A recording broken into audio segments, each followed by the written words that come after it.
Halo semua, kembali lagi di channel saya Terapotik Home Care, channel yang akan selalu membahas tentang kesehatan.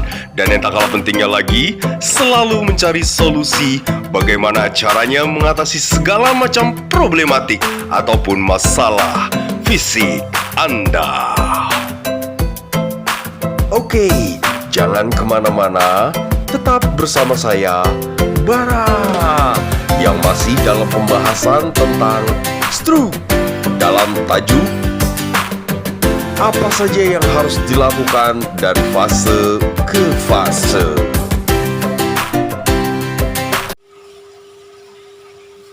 Halo sahabat Terapotik Home Care, kembali lagi bersama saya, Bara, di channel saya Terapotik Home Care.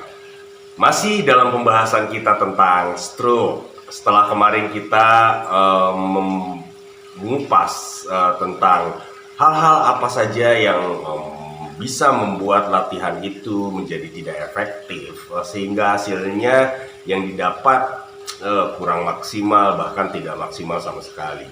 Nah, kali ini saya ingin membagi pengalaman saya melakukan fisioterapis kepada penderita stroke dari fase ke fase hingga ke pemulihan. Dimulai dari fase kelemahan. Oke, sebagaimana kita tahu di video saya sebelumnya bahwa penderita stroke itu harus melewati beberapa fase. Dimulai dari fase kritis saat dia terserang stroke, kemudian masuk rumah sakit, ya di sana ditangani oleh pihak rumah sakit, kemudian lewat masa kritisnya, masuk ke fase yang namanya fase flaccid atau kita kenal adalah fase kelemahan. Nah, setelah fase kelemahan dilakukan treatment, latihan, mulai ada gerakan, timbullah fase yang dinamakan fase kaku atau yang kita kenal adalah fase spastik. Baru mulai timbul gerakan-gerakan fungsional, gerakan-gerakan yang bisa berfungsi seperti layaknya fungsi orang normal.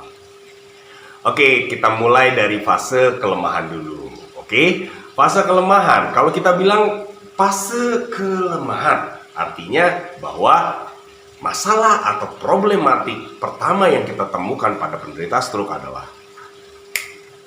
kekuatan ototnya tidak baik, artinya lemah. Lemah artinya kekuatan ototnya tidak baik. So, yang pertama kita tangani adalah kekuatan ototnya. Bagaimana penderita stroke dari yang tidak sama sekali memiliki gerakan, tonus ototnya kalau dipegang lembek sekali, ya, tonus ototnya rendah, kemudian tidak ada gerakan sama sekali, kedutan juga tidak ada. Ini bagaimana cara melakukannya. Nah, jadi yang pertama yang harus kita tangani adalah kekuatan ototnya. Oke. Nah, di sini ada beberapa tingkatan kekuatan otot. Dimulai dari 0. 0 itu berarti tidak ada gerakan sama sekali. Benar-benar lemah, benar-benar tidak bisa bergerak, benar-benar tonusnya rendah sekali. 0. Tidak ada gerakan sama sekali. Oke. Lalu naik ke kekuatan otot nilai 1. Di mana di situ sudah ada kedutan otot. Ototnya saat bergerak ada kedutan, berkedut, jedut, ada gerakan sedikit. Mungkin gerakannya sedikit, gitu. Tanpa ada momentum ya. Momentum maksudnya kalau momentum kan kadang penderita stroke menggerakkan badannya baru menggerakkan tangannya, enggak. Dia bisa menggerakkan tapi kecil, sedikit sekali. Itu kekuatan otot nilai 1. Lalu di treatment naik menjadi kekuatan otot nilai 2. Kekuatan otot nilai 2 adalah saat dia tanpa melawan gravitasi, dia bisa melakukan full ROM, range of motion. Dia bisa mengangkat ke atas saat dia tidur. Ya. Tapi saat dia duduk, saat dia berdiri, dia tidak bisa mengangkat tangan. Itu nilai 2. Oke, baru naik tingkat ke nilai 3. Nilai 3 itu bisa bergerak full ROM, full range of motion, melawan gravitasi. Oke, nilai 4 full ROM melawan gravitasi plus ditambah dengan beban. Itu nilai 4. Kalau nilai 5 biasanya adalah olahragawan. Nilai beban yang beban maksimal. Oke, sekarang kita bahas bagaimana meningkatkan kekuatan otot dari nilai 0 menuju 1, 1 menuju 2, 2 menuju 3, 3 menuju 4. Sehingga kita baru bisa melakukan treatment yang lainnya. Kekuatan otot sampai nilai 3 baru bisa kita lakukan ketahanan otot dan mulai agility ataupun flexibility. Oke, contohnya kita ambil contoh lengan saja. Oke, saat ini kita ambil contoh lengan. Yuk kita perhatikan bagaimana kiat-kiat untuk meningkatkan kekuatan otot dari nilai 0 ke nilai 1.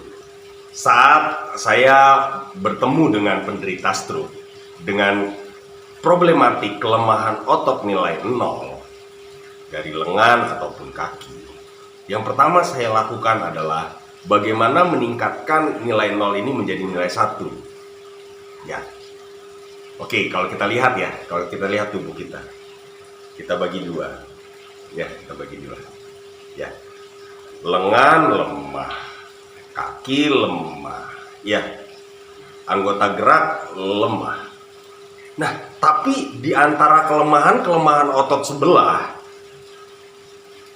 ada satu modal yang bisa digunakan oleh penderita stroke, yaitu tulang belakang. Oke, jadi bagaimana caranya melakukan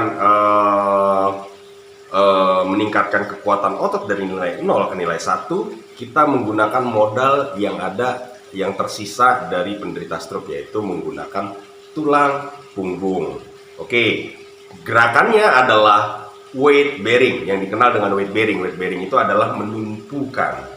Weight itu beban, bearing itu ditumpukan. Jadi menumpukan berat badan tubuh ke sisi yang lemah. Oke, gerakan yang paling baik yang pertama kali dilakukan adalah bridging.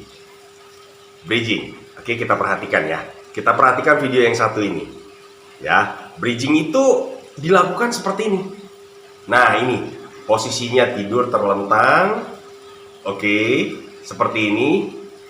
Ya, kemudian taruh tangan di samping. Oke. Lutut ditekuk sekitar 45 derajat. Seperti ini. Ya, betul. Lalu yang dilakukan adalah yang pertama kali adalah kita naikkan tulang ekor dulu. Tulang ekor dulu naik. Oke, very good. Kemudian naikkan perut. Very good. Kemudian naikkan dada. Yes, very nice. Sampai lurus seperti ini. Very good. Oke. Kemudian turun perlahan. Turun dadanya dulu. Kemudian turun perut. Turun tulang ekor. Oke, di pembahasan kita sebelumnya ada yang namanya memaksakan satu gerakan. Jadi harus kita lakukan dengan latihan pernapasan. Kita combine, kita gabung. Oke, caranya adalah seperti ini. Oke, ya kita tarik napas dulu. Oke, kita buang pelan, angkat tulang ekor, buang terus, angkat perut, buang terus, angkat dada. Very nice. Oke, sampai habis napasnya, baru turun, tarik nafas, turun dada. Very good, turun perut, tarik nafas tetap, turun tulang ekor. Oke. Kita ulang ya, sekali lagi kita ulang. Yuk, tarik nafas, oke. Buang, angkat tulang ekor, angkat perut, angkat dada, luruskan. Very good. Kemudian tarik nafas, turun tulang dada, perut, kemudian tulang ekor. Oke, gerakan bridging ini bagus sekali. Gerakan tadi itu bagus sekali. Kawan-kawan, sahabat terapeutik home care. Dikarenakan tadi apa? Dengan tulang ekor tadi, dengan seperti itu akan ada yang namanya weight bearing pada lutut, kemudian kaki. Oke, ini weight bearing yang kita lakukan bagaimana untuk persiapan nanti supaya bisa duduk yang bagus, keseimbangannya bagus, ya kita latihan dari tulang belakangnya. Jadi nanti saat duduk nanti keseimbangannya bagus, saat kita mau duduk kita juga bagus keseimbangannya. Oke, kemudian saat berdiri juga nanti lututnya juga sudah mulai kuat. Oke, lakukan bridging. So, bagi teman-teman yang masih nilainya 0, masih terbaring di tempat tidur, belum bisa melakukan apa-apa, do it bridging. Oke, so yang pertama yang harus dilakukan adalah bridging. Bridging, bridging, bridging, bridging, bridging. Oke, unsurnya yang harus dilakukan adalah weight bearing, tumpukan berat badan. Oke, yang kedua setelah dia bisa duduk. Oke, latihan duduk ya, latihan duduk ada di video saya yang judulnya ini. Ya, ini judulnya. Oke, ini judulnya video saya. Ya, bisa diperhatikan, ini latihan bagaimana dari berbaring ke duduk. Oke, dari berbaring ke duduk. Oke, setelah dia bisa duduk, apa yang harus dilakukan? Tangan masih lemah, ya, kaki juga masih lemah. Apa yang harus dilakukan? Weight bearing. Weight bearing, weight bearing. Weight bearing itu apa? Menumpukan sisi yang lemah,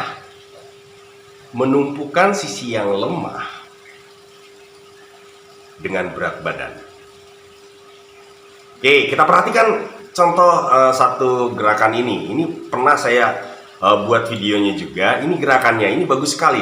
Ya, kita perhatikan duduk seperti ini. Kalau bisa di pinggir tempat tidur ya. Ini kebetulan saya di lantai, so kita bisa lakukan juga di lantai. Oke, kita lakukan seperti ini. Duduk, oke, bersila juga bagus. Oke, tegak lurus, tulang punggung. Ingat, kita punya modal tulang punggung. Oke, tulang punggungnya harus lurus. Tegak lurus seperti ini. Oke, tulang punggungnya tegak lurus. Oke, setelah tulang punggung tegak lurus, kita taruh tangan di samping. Oke, saat masa lemah, oke, kemudian kita dorong bahu kita tanpa kita menggerakkan ke depan ataupun ke belakang. Langsung dorong ke arah samping, ke arah sisi yang sakit. Dorong perlahan saja. Tarik nafas dulu. Ingat ingat yang pembahasan kita sebelumnya, sebelum video ini. Tarik nafas, kemudian buang, dorong badannya perlahan. Very good. Kembali. Tarik nafas, buang lagi, dorong, dua, terus tumpukan berat badan. Oke. Kemudian kalau bisa ditambah dengan aproksimasi. Aproksimasi itu adalah menekan lantai, mendorong lantainya, dorong perlahan, dorong badan ke sana, weight bearing. Oke, dorong lantainya ke bawah, dorong lantainya ke bawah. Very good, kembali. Tarik nafas, dorong bahunya ke samping, dorong lantainya perlahan, setia. Buang nafasnya, tarik nafas kembali. Oke, this is good one. Bagaimana untuk kaki? Oke, kita lihat ya kaki. Kita lihat gambar kaki yang satu ini. Kaki kita bisa lakukan seperti ini. Kita berdiri, coba untuk berdiri ya, kemudian bagaimana Pak kalau saya belum bisa berdiri? Pegangan. Dipegangin ya, pegangan, jaga lututnya. Oke, kalau bisa berdiri di depan tembok misalnya, atau berdiri di depan yang bisa menjaga lutut kita. Oke, lutut kita supaya tidak menekuk ke depan. Oke, jadi dijaga depannya. Kalau ada caregiver, jaga lututnya ke depan. Oke, tegak lurus. Oke, duduk, berdiri. Oke, weight bearing. Berikan berat badan ke sisi yang sakit. Oke, dorong pinggulnya sedikit. Pinggulnya dorong aja sedikit seperti ini. Very good. Biasakan latihan di depan kaca. Oke, jadi kita bisa lihat posturnya. Oke, dorong ke samping perlahan. Tahan, buang nafasnya. Kembali tarik nafas. Balik lagi. Oke, hitungan 10. Kembali lagi. Itu kaki. Oke, Dorong dengan aproksimasi, dorong lantainya dengan kaki, dorong pinggulnya ke samping, oke, kakinya menginjak, kakinya menginjak, kembali, dorong lagi, kakinya menginjak, kalau bisa yang sehat menjinjit. Very good, this is one, oke, ini gerakan-gerakan ini nanti akan menimbulkan kekuatan otot kita bertambah menjadi satu, oke. Oke, selanjutnya. Nah, setelah mencapai nilai 3, sudah bisa melawan gravitasi ataupun sudah bisa mengangkat tangan ke atas gitu ya, tanpa bagus ya, tanpa ada hambatan, baru dimulai dengan barbel. Mulai dengan beban yang ringan. Diangkat dengan beban yang ringan, kalau tidak ada barbel bisa dengan beras, aqua diisi beras, angkat ke atas, angkat ke atas, angkat ke atas. Nah, setelah itu bisa, barulah kita mulai ketahanan otot. Ketahanan otot itu begini, namanya tahan ya. Tahan itu dia kuat belum tentu tahan. Oke, tapi kalau tahan udah pasti kuat. Oke, jadi kalau kekuatannya sudah cukup, baru kita tingkatkan ke ketahanan. Ketahanan itu repetisinya diperbanyak. Repetisinya diperbanyak. Misalnya yang mengangkat tangan yang tadinya bisa misalnya cuma 5, oke, dinaikin 10, 1, 2, terus 3, 4, 10, sudah bisa 10, naik 15, 1, 2, ringan 15, oke, 7, 8, itu namanya ketahanan. So, kekuatan otot itu latihan dengan beban. Beban itu bukan hanya barbel ya, tapi gravitasi aja sudah beban. Gravitasi itu juga salah satu beban. So, latihan dengan beban itu adalah kekuatan otot, oke. Repetisinya sedikit. Ya, angkat mungkin 3 kali, 4 kali, 5 kali, oke, cukup. Oke. Nah, kalau ketahanan otot itu bebannya ringan, tapi repetisinya banyak. Itu ketahanan otot. Nah, baru setelah itu kita lakukan latihan flexibility, latihan agility, menulis, melempar, ya itu baru kita mulai lakukan latihan-latihan flexibility seperti itu. Oke, jadi kita sudah tahu ya dari fase lemah bagaimana melakukannya dan bagaimana melatihnya. Oke, so yang paling penting adalah di sini poinnya adalah bagaimana dari fase 0 ke nilai 1. Setelah itu nilai 1 sudah dapat, baru kita mulai tingkatkan dengan latihan-latihan yang pernah ada di video banyak ya, baru udah share latihan-latihannya. Itu dengan latihan-latihan tersebut itu udah mulai meningkatkan kekuatan otot dari nilai 1 ke 2, 2 ke 3. Oke. Nah, demikianlah sahabat Terapeutico Home Care, pengalaman Bara dalam menangani fisioterapi, dimulai dari fase ke fase, dari fase kelemahan, kemudian ke fase spastik, fase spastik ke fase pemulihan. Jadi kita mulai di sini poinnya video ini adalah bagaimana meningkatkan kekuatan otot dari nilai 0 ke nilai 1 dulu, 1 ke 2. Setelah itu baru banyak latihan yang sudah Bara share di video-video sebelumnya tentang meningkatkan kekuatan otot dari nilai 2 mulai ke nilai 3. Oke, jadi sekarang mudah-mudahan sudah terjawab. Ada beberapa pertanyaan, kalau tangan saya belum bisa gerak sama sekali bagaimana? Kalau belum bisa bergerak sama sekali berarti saya nggak bisa latihan. Ya bisa, itu latihannya adalah weight bearing, kemudian aproksimasi dan lain-lainnya yang tadi kita bahas. Oke. Semoga video ini bermanfaat. Sampai ketemu di video saya selanjutnya yang tidak kalah menarik dan tidak kalah bermanfaatnya. Selamat malam, selamat beristirahat. Have a good night. Bye-bye.